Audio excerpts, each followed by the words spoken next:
पश्चिम बंगाल के मुर्शिदाबाद जिले में वक्फ कानून के विरोध में हिंसा हुई। वक्फ कानून को लेकर लोग सड़कों पर उतरे, जिसके बाद खूब आतंक मचाया गया।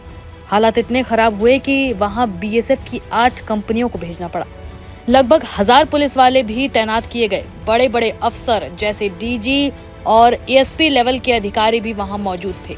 दरअसल पिछले कुछ दिनों से मुर्शिदाबाद के कई इलाकों में लोग गुस्से में हैं और विरोध कर रहे हैं, और इसी विरोध के दौरान अचानक हिंसा भड़क गई।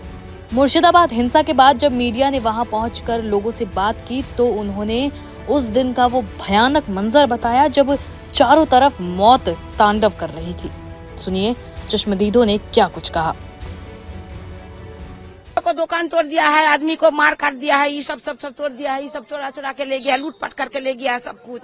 हम लोग का बेट एक तो घर में जनाना आदमी सब हम चाहते, छोटा छोटा लड़का बच्चा है हम लोग का, कैसे घर में रखे चाकू छुरी लेके घर में घुस जाके मार रहा है। हम लोग क्या करेंगे, कहाँ जाएंगे हम लोग, बताइए। हम लोग, मेरा घर में 100 बेटा है, मेरा बेलडांगा में रहता है।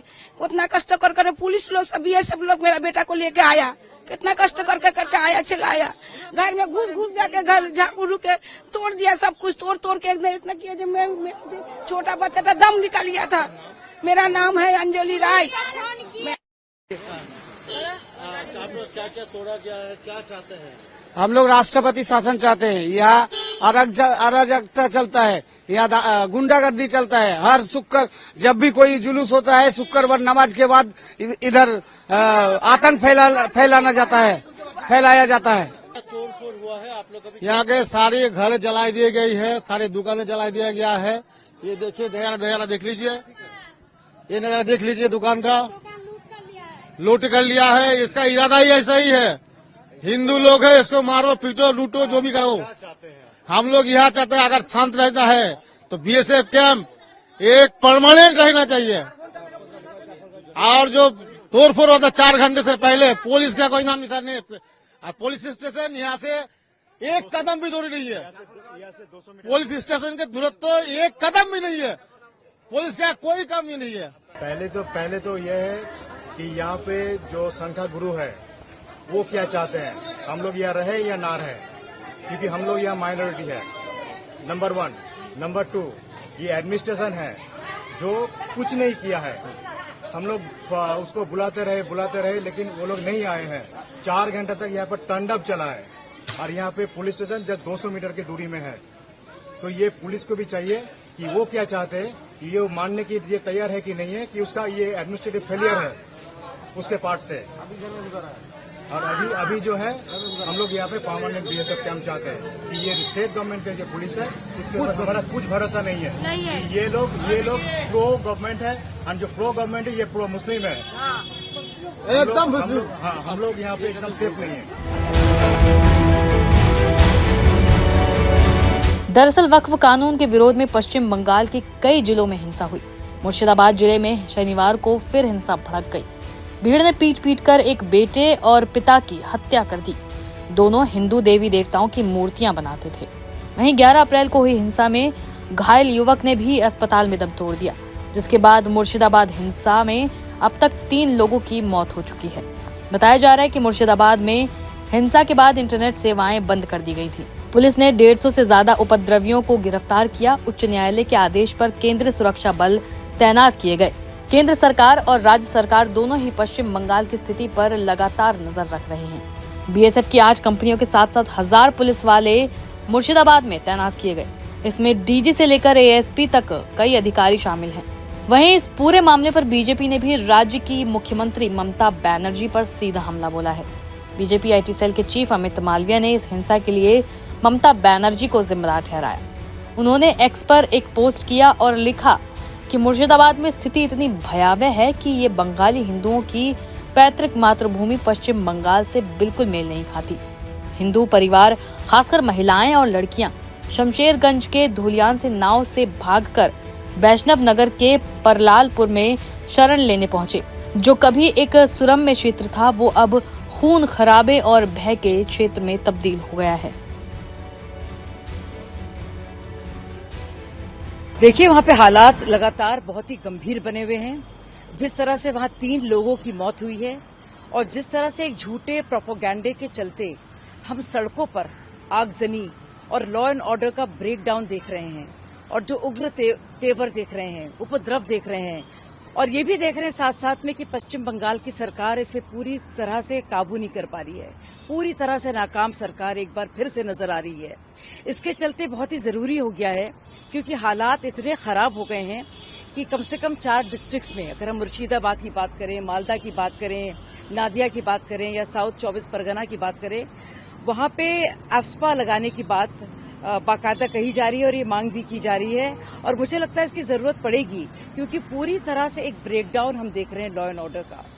एक तरफ ममता बनर्जी शांति बनाए रखने की बात कर रही हैं, लेकिन दूसरी तरफ वो उकसा भी रही हैं, भड़का भी रही हैं और कह रहे हैं वक्फ कानून का पूरी तरह से इसकी मुखालफत करेंगे। तो दोनों तरह की वो बात कर रही हैं और जानबूझ के अब देखिए जो शरारती तत्व हैं इसका फायदा उठाकर किस तरह से पूरी तरह से उन्होंने राज्य को हिंसा के इस मकड़ जाल में फंसा के रखा है। देखिए, वक्फ अमेंडमेंट एक्ट पर पूरे देश में एक बहुत बड़ी साजिश हो रही है। पूरे देश के अंदर कांग्रेस और उसके समर्थित जो मुस्लिम ऑर्गेनाइजेशन है वो देश के मुसलमानों को गुमराह कर रहे हैं। मैं देश के मुसलमानों से आज खास तौर पे कहना चाहता हूं, आप कांग्रेस पार्टी, सपा, बसपा, ये कुल हिंद मजलिस इत्तेहादुल मुस्लिमीन, राजद, टीएमसी, ये जितनी सो कॉल्ड सेकुलर पार्टियां हैं, इनके बहकावे में ना आए। वो देश का माहौल बिगाड़ना चाहते हैं। वो मुसलमानों के कंधे पर बंदूक रखकर सरकार पर हमला कर रहे हैं। वक्फ अमेंडमेंट एक्ट पूरी तरह मुस्लिम समाज के हित में है। ये गरीब मुसलमानों के लिए, विधवा के लिए, बेवा के लिए ये कानून बनाया गया है। ये अच्छी नीयत से बनाया हुआ कानून प्रधानमंत्री नरेंद्र मोदी जी और सरकार के जरिए है, लेकिन पूरे देश के अंदर एक गहरी साजिश हो रही है कि वक्फ के नाम पर लोगों को भड़काया जाए। मस्जिदों का इस्तेमाल किया जा रहा है, जुमा के दिन का इस्तेमाल किया जा रहा है और खास तौर पर जिस तरह से हिंसा पश्चिम बंगाल में भड़काई जा रही है, ये बंगाल का सवाल नहीं है। वो जानबूझकर बंगाल से ये आग लगाकर पूरे देश में ये आग लगाना चाहते हैं और इसका कड़ा विरोध उन मुस्लिम समाज के गरीब लोगों को करना चाहिए जो वक्फ के हित में है। वक्फ अमेंडमेंट एक्ट पूरी तरह वक्फ की जायदाद की हिफाजत के लिए 1 इंच जमीन भी, चाहे उसके अंदर मस्जिद हो, मदरसा हो, दरगाह हो, कब्रिस्तान हो, उसकी जमीन ली नहीं जाएगी। लेकिन पूरे मुल्क में जो जज्बाती नेता हैं मुस्लिम समाज के, वो तरह तरह से भड़काऊ बयान दे रहे हैं।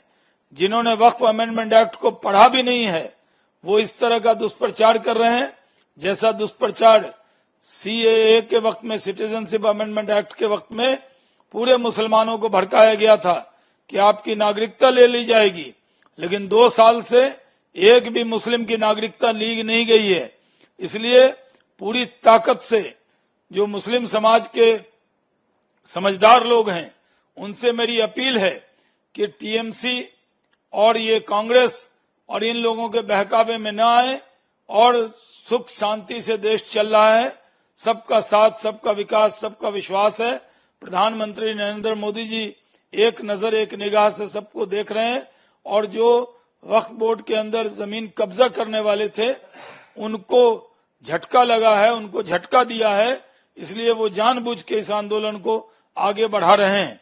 मुस्लिम पर्सनल लॉ बोर्ड को भी गैर जिम्मेदाराना बयानबाजी बंद करना चाहिए।